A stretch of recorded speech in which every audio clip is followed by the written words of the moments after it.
පල්ලියට ආවා. බලන්න අද අපේ ලොකු අම්මගේ දුව ආවා. දුවගේ දුව ආවා කැනඩාවේ ඉඳලා. ඉතින් අපි දෝම පල්ලියට ආවා. පල්ලිය බලන්න එක්කගෙන ආවා. මං දැන් ඉතාලියේ ගොඩක් කල් වුණා. ඔබ පල්ලියට ආවේ අද තමයි. ලස්සනයිනේ.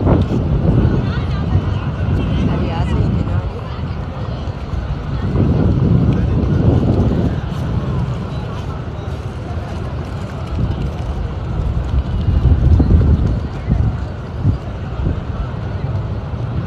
හරි ආසයි හැබැයි ඉතින් පිච්චෙනවා. ඕ දාඩිය කටට දෙන්න දාඩිය.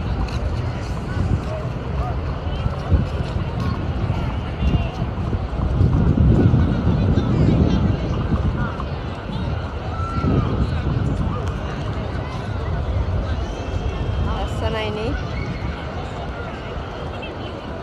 බලන්නත් වාසනාව තියෙන්න ඕනි.